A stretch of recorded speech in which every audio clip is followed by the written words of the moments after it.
Во изчекување на моето било мало, само ја подсетувам. 02-30-99-367 за Лјупчо Зиков, 02-30-99-362 за Филип Петровски, 02-30-99-363 за Луран Ахмети. Добро вечер. Нешто сте ми познати? Да видиме што се случува меѓу време. Ао, како се изедначи работава. Гледаш, Мило, сега? Меѓу првиот и вториот 3%, меѓу првиот и третиот неполни 9%. Се згусна работата, супер, много сакам вакви изедначени пирамиди, некој ќе ми летне таму некој напред, оси да јабана. Темата број 3 е пред нас, драги наши. Темата број 3, воведничар ќе биде мојот колега Луран Ахмети, а темата број 3 носи наслов Хартија за пари. Пирамида!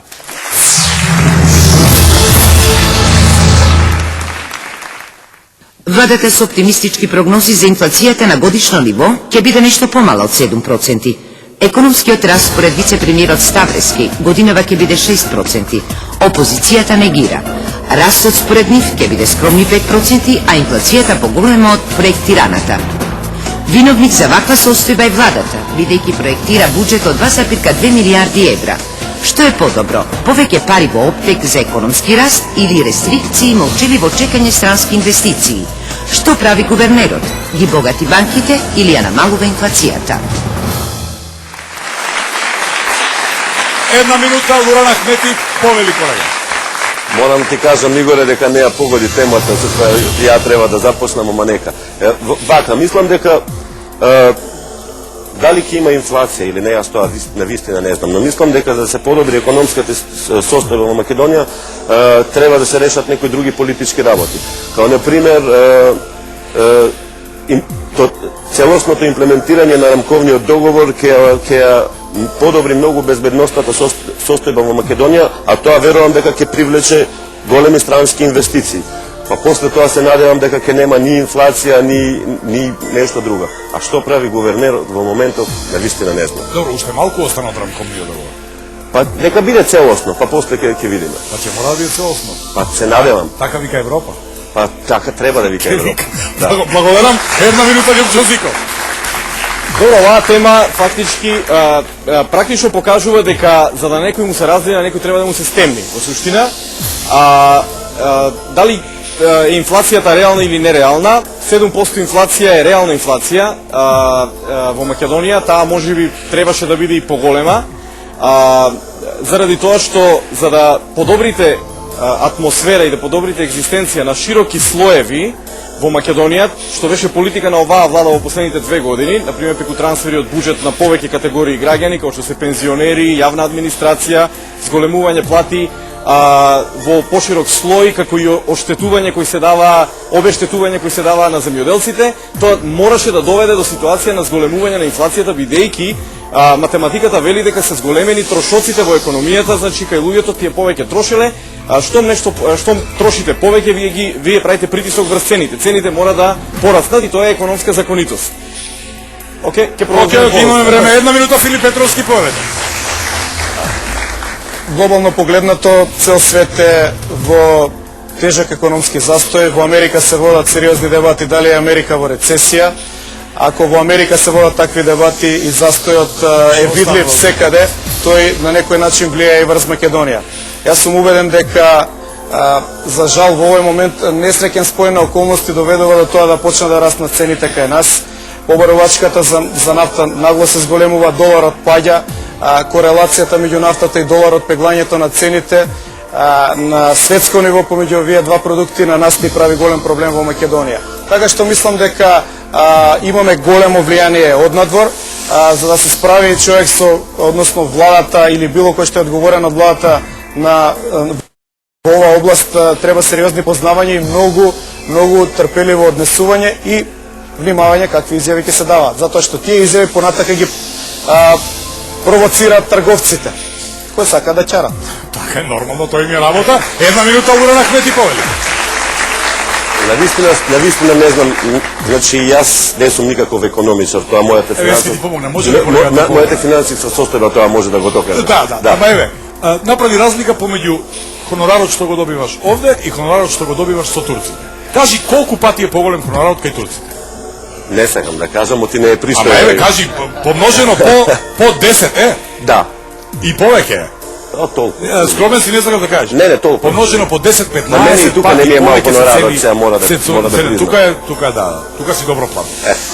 А тоа зборувај, колега.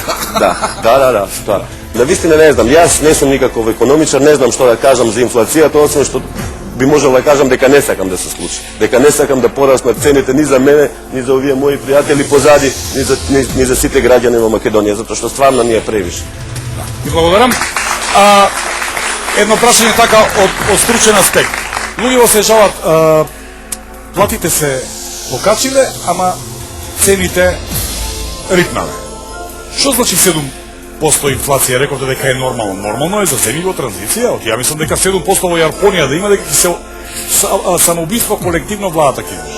Значи, ако покачите плата на 300.000 граѓани во Македонија за 30%, што беше реалност, и ако ја покачите пензијата, цената на другата страна некој мора да ја плати. Значи, тоа се пари кои реално се генерираат во економијата. Тоа значи дека вие можете да направите инфлација во земјата.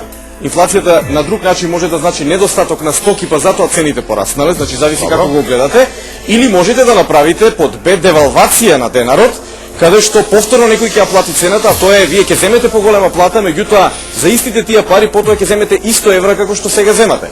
Значи, прашањето е што ќе одберете. Јас мислам дека повеќе пари во оптек во Македонија генерирале инфлација. Проблемот е сега како е генерирана таа инфлација. Дали е тоа инфлација во економијата или е за порошувачка. Најдобро е кога таа инфлација е инвестициона инфлација, тоа е кога буџетот се користи за капитални инвестиции, за инвестиции кои ја подигнуваат економијата во земјата. Што во моментот и не го гледам како случај, што е проблем. Ќе доживееме ли дефлација? Не е добро да доживееме дефлација. Зошто не е добро? Заради тоа што тогаш вие денарот го правите толку силен да тој на пазарот, значи не функционира кој што треба и тогаш Мајка, мора нека биде силен, еден ден нека биде силен. Благодарам. Заврши вашата минута, 1 минута Филип Петровски.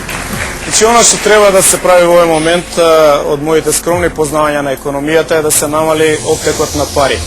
Што повеќе пари има, тоа предизвикува инфлација. Она што го спомна Зиков, да се направи девалвација на денарот, ќе биде апсолутна катастрофа за цела Македонија. Македонците се многу задолжени во банките, тие се задолжени во евра.